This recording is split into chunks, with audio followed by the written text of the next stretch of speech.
What are the implications of AI being used to, one, develop assets for a game, and two, potentially create a game start to finish? If well, okay, if we're talking about the asset portion, that is huge. That is, I mean, like the budgets for video games now for AAA games are like 150 million and up. Like they're insanely high. And a lot of that, I would argue, I mean, I don't know the numbers. I've never made a game and never have anything like that. But I would argue that the amount that is just asset creation is astronomical. Is like the meat of what is so expensive. If you could have an AI build you that, I mean, that's $100 million idea per game. I would assume. And that one thing that I think people have cut corners on in their, certain games are the culprits of this, like or certain companies like Ubisoft, is they just reuse assets all the Sure. time. It's very clear. So they probably wouldn't have as much savings, but still a lot. Like there'd still be a lot of savings for them in terms of asset creation, which I 100% think that they can do. Um, there's no way that it couldn't do that if it can make things. It's the actual it's the engine that I think would be a struggle. Perhaps it could make the engine and then have a human tweak it.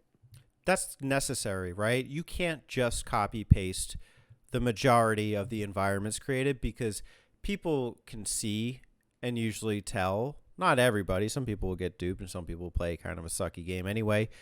But you can tell when something was created procedurally versus by like a creative team. Mm-hmm. I think once you start going into some of those companies that do cut corners, you might be able to pass it along. I don't know.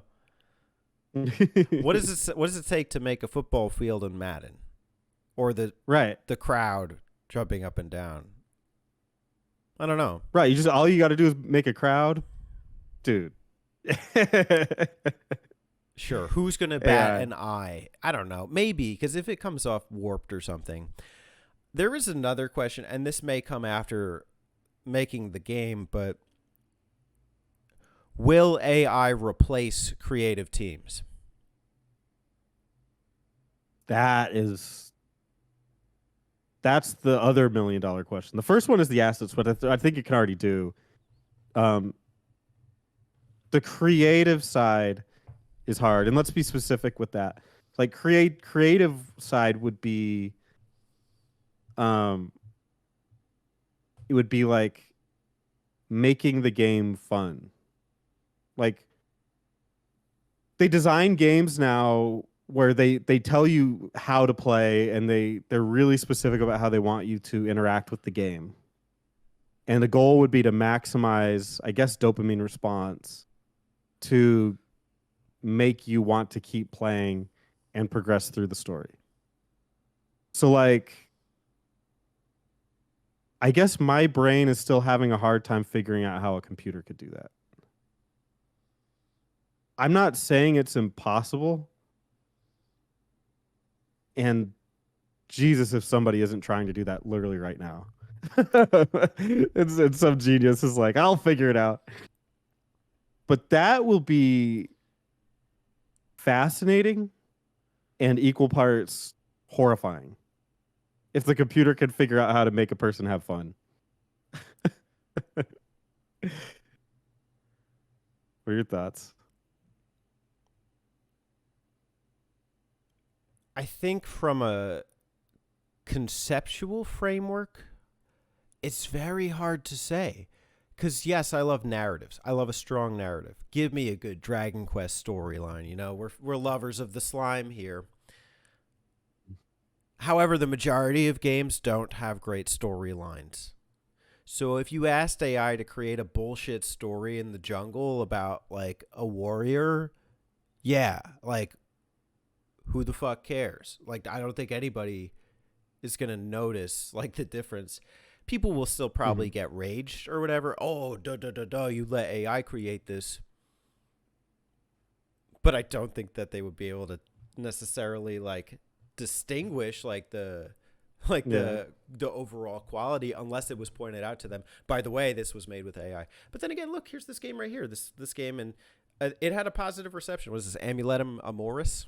95% welcome to play a game with AI assets.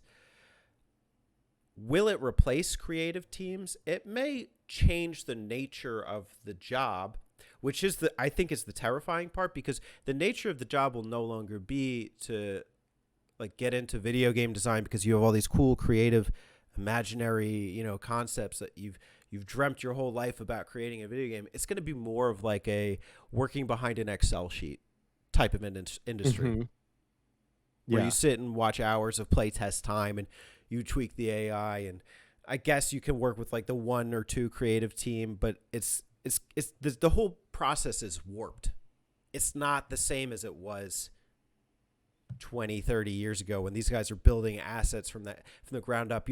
I think of the Pokemon music guy who was sitting there with the synthesizer synthesizing the individual sounds and like thinking about all that creative stuff.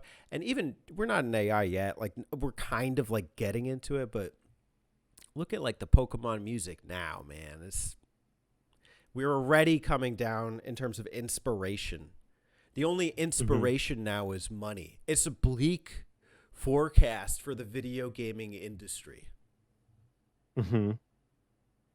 Well, like, I mean, I'm sure you've heard the music, AI generated music at this point.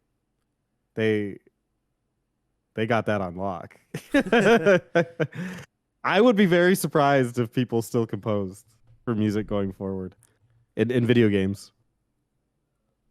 Like, I mean, obviously, like a rock song with a singer Sure. and like a meaning to it that's a little bit different. But like, if you just need like a battle theme, oh, dude, like, especially if you want to do it like 8-bit style, like classic style, it's over.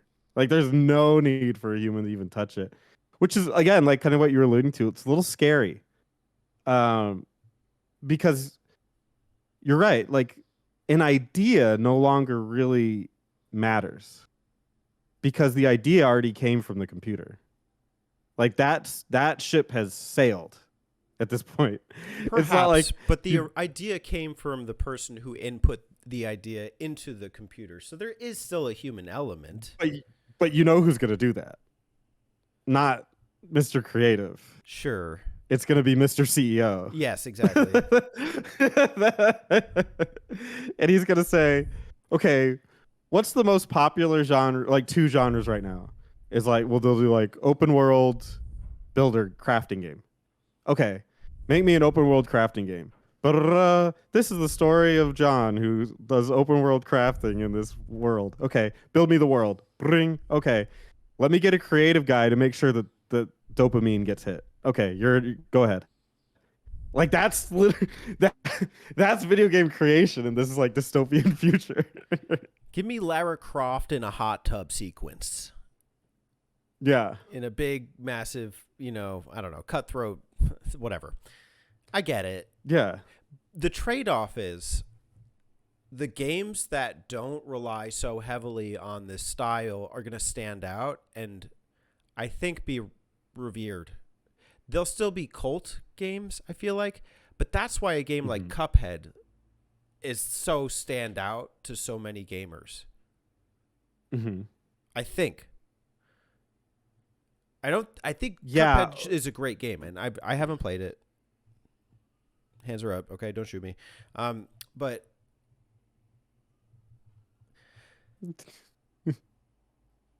is it really that creative? Is it really like that mind blowing? Cuphead. Yeah. Visually, yes. I Okay. played it. Visually, there's a couple really cool ideas. Obviously, the number one is the graphical style. The gameplay is solid, so for what it's worth. But again, that's just the gameplay. Um, the other really cool idea is they have you running around on a map to go from level to level instead Okay. of just like sequentially levels. So there's almost like a weird bit of like SNES style exploration in between levels, which is really cute and like really fun. But those kind of ideas like a computer wouldn't think of necessarily because it doesn't exist yet. Right. And it just feels like the more that AI proliferates, the less kind of standout games we get. I think we should be in an era where every game is a Cuphead equivalent or better. But what you end up getting is a lot of uninspired crap, and then the stuff that actually shows heart is gonna like sell. And I think it comes at the expense of gamers because their standards are lowered. Yes. So I think that's like the sad truth of AI for me is that there was the golden era of games. You could point to whichever era you want, like the SNES, the GameCube, the PS2. Those are fine. Those are fine nominations. To say like this is a golden era of games or will be, I just have trouble envisioning it. I don't think it is. Mm-hmm. Yeah, because I mean, at first it's gonna seem really cool, and there's like one cool idea for I think for AI is that everyone's game could theoretically be different, which would be kind of awesome. Where it's like, could you imagine like going down a hallway in Resident Evil, and the pictures on the walls are different for every user that plays? Like they could say like, oh, in my version it had like a dog, and in my version it had like a thing, or maybe the enemies could be like they could do an algorithm where all the enemies add up statistically the same, but they're interspersed throughout the levels differently, so that just a playthrough could be different from one to the other. Just things like that are really, really awesome. But the other side of it, like you were saying, is that in the future, the art of it will essentially be sucked out because they'll be like, why does the main character, like if you played Final Fantasy VII, you're like, why is Cloud the way that he is? And I think it's like Nomura. I think he did the design. I could be wrong on that, but anyway, they could be like, oh, so he has the big sword because he's like a member of Soldier, and he uses that to like show a lot of strength despite looking pretty slight. So there's a thematic thing going on there. He's got like the sharp hair. His eyes have a reason because of the Mako. They did this whole thing with him. And then in the future, there'll be just like a character that gets made that maybe even looks as vivid as Cloud. And they'll say, why was he like that? And they'll say, because that's what the AI said. We literally didn't move anywhere further than that. There is no tie to the story. There is no tie to anything. It's just because that's what the algorithm decided that day. And that's kind of sad.